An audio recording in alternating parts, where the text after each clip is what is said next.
जास्तीत जास्त हा सोडत असतो. हा राष्ट्रीय वृक्ष म्हणून आज प्रसिद्धीस आलेला आहे. असा हा वड की त्याचा विस्तारसुद्धा भरपूर आहे आणि आपल्याला आयुष्य हेही वर्धमान आपलं होत असतं. आणि म्हणून आजही स्त्रिया वडाची पूजा करतात असं आपल्याला दिसतं. असा हा अक्षय वट आहे. तो चिरंतन टिकणारा आहे. याची उंची पण खूप आहे, दाट सावली पण आपल्याला मिळते. असा हा वड, त्याची पूजा आपण करावी.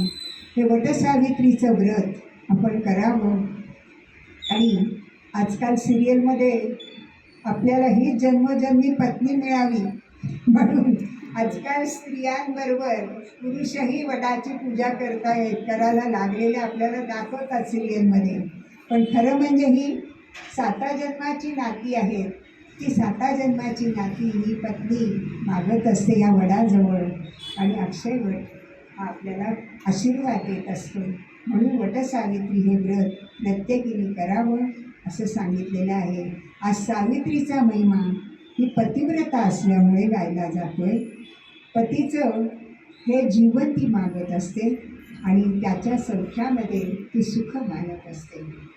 जसं सावित्रीने आपलं ध्येय गाठलं तसं शिवरायांनी सुद्धा ध्येय स्वराज्य स्थापण्याचे आपणा पुढे ठेवून दिसाचे प्रत्येक कृत्य शिवाजीचे महाराष्ट्री झाले सुरू.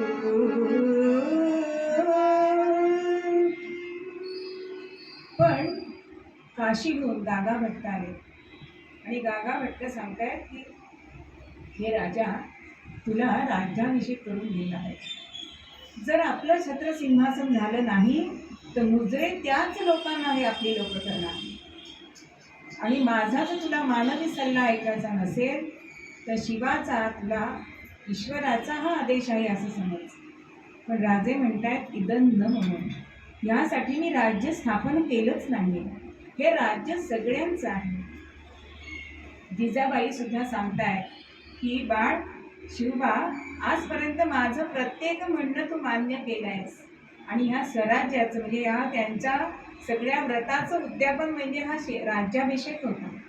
आणि आईच्या इच्छेसाठी हा शिवरायांनी ह्याला आनंदाने संमती दिली आणि सगळीकडे आनंदी आनंद झाला आहे.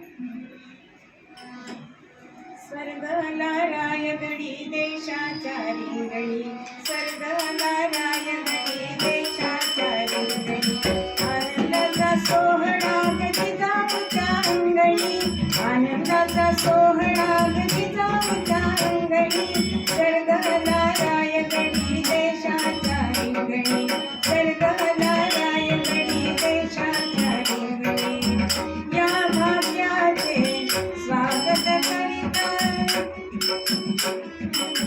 स्वागत करिता उत्संबळोनी सातही सरिता, रायगडास दुर्ग मराठी अमृतात न्हाले, श्री शिव छत्रपती झाले, श्री शिव छत्रपती झाले, श्री शिव छत्रपती झाले. शिवराज्याभिषेक झालाय. पण अहो, जिजाबाईंच्या मांडीचा सुवर्ण सिंहासन झालं होतं. लहानपणी ते डोंगर मातीचे केलेले होते, त्याचा आज रायगड झाला. जिजाऊंच्या अंगाई गीतांचा, उपदेशांचे आज वेदमंत्र झाले. आणि खरोखर जेव्हा राजे जिजाबाईंना नमस्कार करायला आले त्यावेळी त्यांनी सांगितलं की औक्षवंत व्हा, रामराज्य करा, धर्मराज्य करा. आणि खरंच शिवाजीराजांनी रामाप्रमाणे उत्तम असं रामराज्य केलं. आणि श्रीकृष्णाप्रमाणे इदं न मम, त्या कुठल्याही वैभवामध्ये ते लिप्त झाले नाही. म्हणून आपण शिवरायांना श्रीमान योगी म्हणजे हे समर्थांनीच त्यांना विशेषण दिलेलं आहे. जिजाबाईंनी प्रत्येक गोष्ट ही शिवबांवरती बिंबवलेली आपल्याला दिसते. जिजाबाई ह्या सगळेच आपण अद्याक्षरं घेतली तर काय अर्थ होतो? जी म्हणजे जिवंतपणा, जा म्हणजे जागतेपणा, बा म्हणजे बाणेदारपणा आणि ई म्हणजे ईश्वर परायणता. हे चारही गुण आपल्या आईचे शिवबांमध्ये आलेले दिसतात. आणि असे संस्कार जर केले तर असा मुलगा घडू शकतो हे राजमाता जिजाबाईंनी दाखवलं. म्हणजे आत्तापर्यंत त्या माता होत्या, पण त्यानंतर त्या राजमाता झालेल्या आहेत. म्हणून असं म्हणावं असं वाटतं, असा असावा मुलगा आणि अशी असावी आई, असा असावा मुलगा आणि अशी असावी आई, ज्यांची थोर विणण्यासाठी कमी पडावी शाई, ज्यांची थोरी विणण्यासाठी कमी पडावी शाई. महाराष्ट्राचे भाग्य असे की इथे जन्मली जिजाई, महाराष्ट्राचे भाग्य असे की इथे जन्मली जिजाई, शक्तियुक्तीच्या सांगून मंत्रा जिने घडविली शिवशाही, जिने घडविली शिवशाही. मग आपण अशी माता जर घडलो, पण आज आपल्याला काय वाटतं, शिवाजी जन्माला यावा, पण